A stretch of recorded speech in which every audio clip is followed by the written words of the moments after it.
Hi there and welcome to My Week. I'm Christy McDonald. We are so glad that you could join us. We have a lot to get to, but first we have to start with the news of the passing of Aretha Franklin, an iconic Detroiter who was loved by the world. Let's bring in our My Week contributors, Nolan Finley of the Detroit News and Stephen Henderson of WDET. Hey guys, you know, ever since that we heard that she was gravely ill and she passed away on Thursday of pancreatic cancer, so many stories. I mean, you look over on social media because Aretha Franklin was iconically Detroit, felt like everybody has, you know, an Aretha story. Yeah. You know, when I say I'm from Detroit, part of what I say, I mean, that means a lot of different things to a lot of different people. But part of what I mean by that is I'm from the place that Aretha's from, right? I'm from the place that Aretha defined musically, culturally, that her family helped define in terms of that standing up for yourself and not backing down. I mean, this is somebody whose music and lyrics and just very presence is something I identify so strongly with. And I had a conversation with my mother on the way out here this morning. She called me because when Aretha died, and she said the same thing. You know, they're exactly the same age. She's always thought of Aretha since she was a teenager as a sort of spirit companion as a Detroiter. And I think there's hundreds and hundreds of thousands of people who would say the same thing about her. And when people loved her music and listened to her, even around the world, they thought of Detroit, Nolan. Well, yeah, and they thought of Detroit for a good reason, not just because she started here, but because she stayed here. We honored her this spring with a Lifetime Achievement Award, Michigan of the Year. Detroit News did. Yeah. Not only for her music, but because of her ambassadorship for Detroit and the philanthropy that she was engaged in here. I mean, very engaged with her church and all of its charity work, engaged in other charities. She chose, she could have lived anywhere.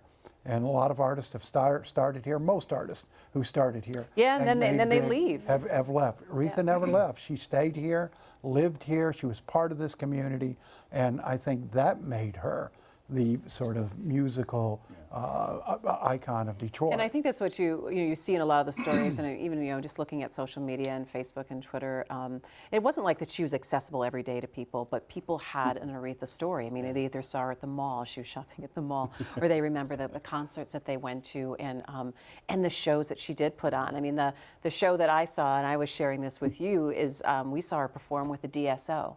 And so her performing with the symphony, and she sang, because she had filled in for Pavarotti on the Grammys in the late 90s, and she sang Nessun Dorma, but she sang all of her hits as well. I mean, and everything that Aretha really stood for in her music. Go to a charity event when she was healthy, and there she'd be sitting, at a little table with her, whoever that was there with her, her family or whatever, just, mingling in with the crowd. I mean, I think she felt very comfortable here.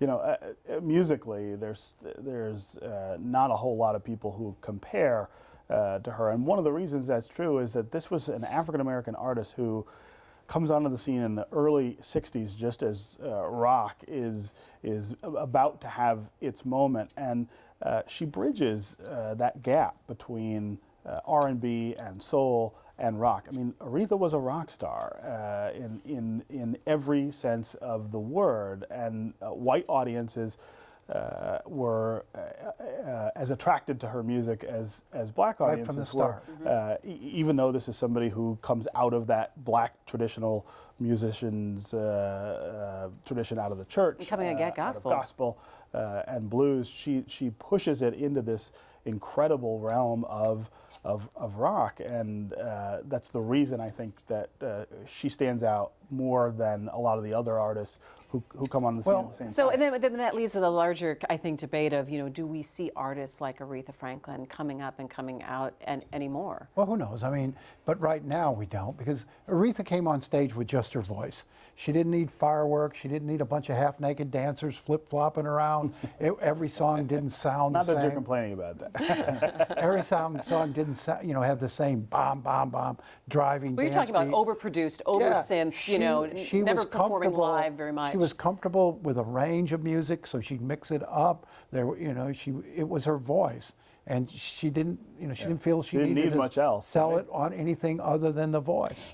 So we're having kind of the conversation about what other artists kind of touches in terms of the ability to perform like that, the range of their voice and the messaging through music. And you and I were talking about Beyonce, but you made this kind of interesting comparison, though, that Aretha, when she sang at President Obama's inauguration, the first one with the hat, of course. I mean, everyone remembers the iconic hat that she wore. The conditions were less than favorable, but she just sang, and then belted it out. 4 years later, Beyonce performed at the the and used a inauguration recording and recorded because it the was conditions cold. weren't as I mean, as she well. was It's just a not- little bit of a difference, She wasn't sure that her voice would hold up in those conditions. I don't know that Aretha ever had that doubt. No matter what was going on, I think she felt like, I will go out and I will sing and it will be fabulous. And she was never really wrong. Well, if you think about 100 years from now, music people will be listening to from our era. I don't think it'll be Beyonce, but I know it'll be Aretha.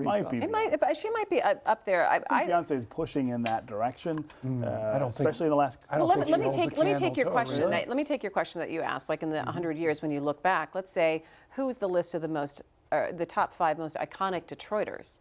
I think Aretha Franklin Probably on the Well, tops in that Detroit, list. yeah. In of Detroit, course. But the world over. Stevie I mean, Wonder, you have the other Motown, these Motown artists which fall under this other umbrella. But she's bigger than the institution of Motown the world over. I mean, people know Motown, they know the artist, but Aretha sort of stands apart from that, not just because she was never part of Motown, but because she was bigger. She was bigger than I think all it's an of that. enduring music, and I don't know that you can say, generations from now. There's Right. too many from our time that will endure, and I think she will endure. enduring personality too, and I think kind of picking up what you said, she was a rock star. Yeah.